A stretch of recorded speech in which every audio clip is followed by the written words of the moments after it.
Et on va donc commencer avec une pétition signée par plus de 700 professionnels de santé, médecins, pharmaciens, sages-femmes.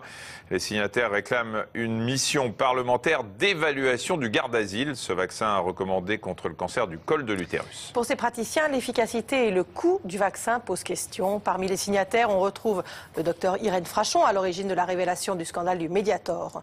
En France, le rapport bénéfice-risque du vaccin contre le cancer du col de l'utérus fait effectivement débat. 9 plaintes sont actuellement en cours pour des effets secondaires présumés et liés à ce Gardasil. Alors avant de revenir sur ce vaccin et sur le débat qu'il génère, un point sur le cancer du col de l'utérus avec Marie-Charlotte Duluc, Nora Nonnet et Hervé Droguet.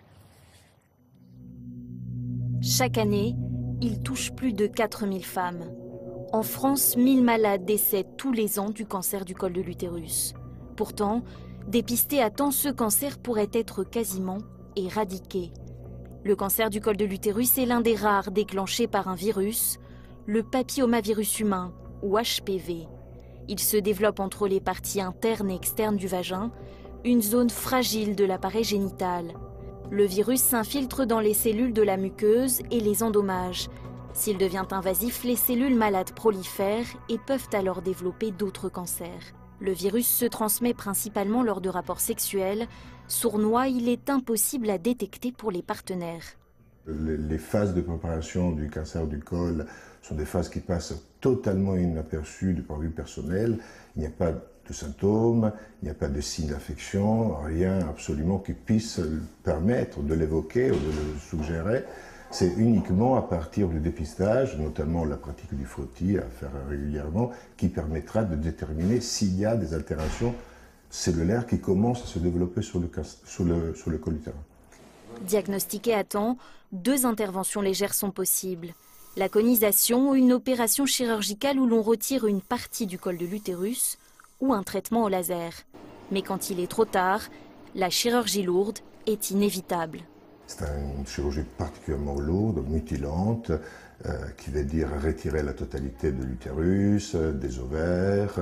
Donc impossibilité totale de pouvoir mettre en route une grossesse.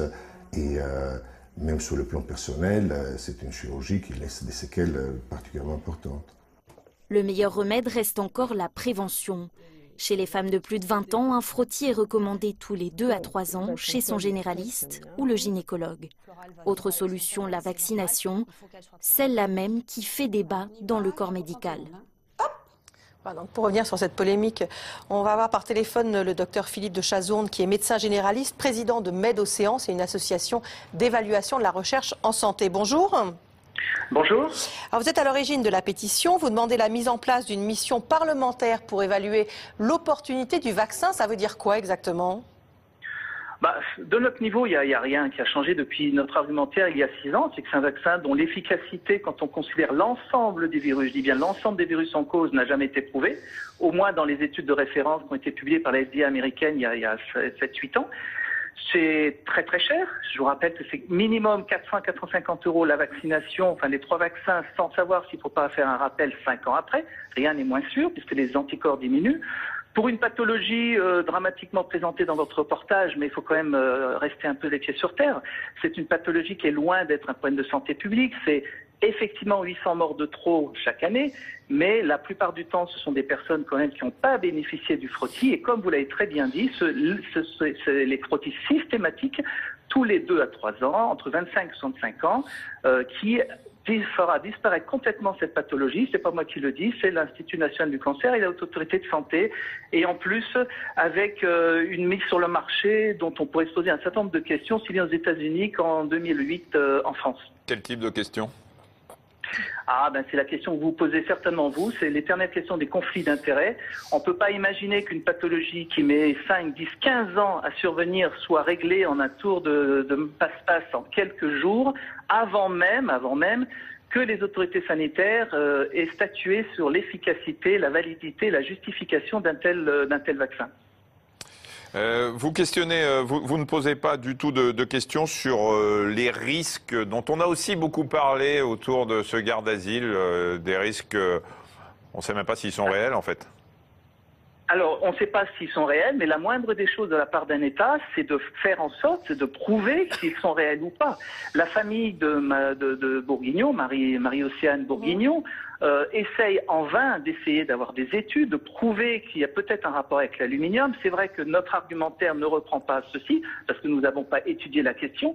La seule chose qu'on peut affirmer, je dis bien affirmer, c'est marqué dans le rapport de la FDA, c'est que le vaccin Gardasil, le Cervarix aussi, a été testé contre une substance qui contenait elle-même de l'aluminium. Donc si vous comparez aluminium versus aluminium, c'est sûr que s'il y a des effets indésirables dus à l'aluminium, on ne verra pas grand-chose.